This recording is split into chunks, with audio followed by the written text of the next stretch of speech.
अगर किसी मनुष्य को जीवन में सफलता हासिल करनी है तो उन्हें गौतम बुद्ध की जीवन की कथा तथा कहानियाँ जरूर सुननी और पढ़नी चाहिए। वह एक ऐसे महान व्यक्ति है जिन्होंने जीवन का एक ऐसा ज्ञान प्राप्त किया जो मानवता का कल्याण करने के लिए सर्वश्रेष्ठ है। बच्चों को इनकी कहानियाँ जरूर पढ़नी और सुननी चाहिए ताकि कम उम्र में ही तार्किक शक्ति एवं बौद्धिक स्तर का विकास हो सके। आज आपको गौतम बुद्ध की कुछ ऐसी कहानी सुनने को मिलेगी जो नैतिक शिक्षा और से परिपूर्ण है। इन कहानियों को सुने और अपने प्रिय मित्रजनों के साथ शेयर भी करें।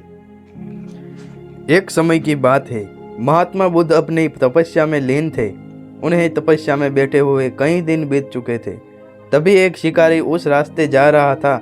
उस शिकारी ने महात्मा बुद्ध को पहचान लिया। शिकारी ने महात्मा बुद्ध के बारे में बहुत तारीफ सुनी थी, किंतु वह महात्मा बुद्ध की बड़ाई से संतुष्ट नहीं था। उसने परीक्षा लेने के लिए सोचा। शिकारी पहले तो महात्मा बुद्ध को एक छोटा सा पत्थर फेंक कर मारता है, किंतु महात्मा बुद्ध कोई प्रतिक्रिया नहीं करते हैं, क्योंकि उसका मानना था शरीर को तकलीफ होती है, आत्मा को नहीं। अतः शिकारी द्वारा फेंके गए पत्थर के कारण शरीर को कष्ट हुआ, किंतु आत्मा को नहीं।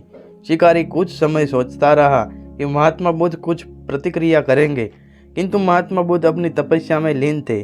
उन्होंने कोई प्रतिक्रिया की नहीं। पुनः शिकारी ने पत्थर फेंका। वह पत्थर महात्मा बुद्ध के आंख के ऊपर लगा और उसे उस जगह से खून बहने लगा।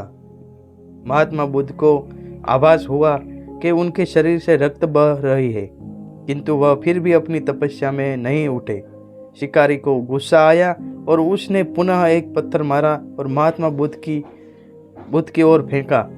महात्मा बुद्ध के शरीर से अब खून अधिक बहने लगा। इतनी पीड़ा महसूस कर महात्मा बुद्ध के आंखों से आंसू निकले। शिकारी ने महात्मा बुद्ध के पास जाकर पूछा, आपको जब मैंने पत्थर मारा तो आपने कोई प्रतिक्रिया नहीं दी।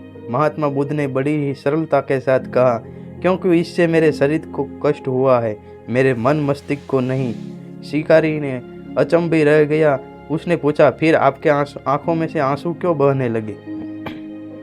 इस पर महात्मा बुद्ध ने पुनः कहा, तुम्हारे द्वारा किए गए अनुचित कार्य के परिणाम के बारे में मेरा मस्तिष्क, मेरी आत्मा विचार कर रो रही थी कि क्योंकि तुमने इतना बड़ा पाप किया है, तुम्हें कैसी सजा मिलेगी।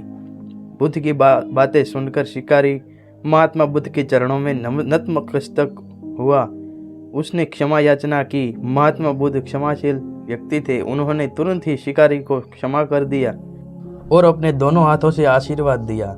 वह शिकारी महात्मा बुद्ध का आशीर्वाद पाकर एक महान व्यक्ति और साधक के रूप में जीवन व्यतीत करने लगा। तो दोस्तों, इस कहानी से आपने क्या सीखा वो हमें कमेंट में ज़रूर बताइए और इस चैनल को सब्सक्राइब जरूर करिए, क्योंकि आने वाली वीडियो की नोटिफिकेशन सबसे पहले आपके मोबाइल पर आए।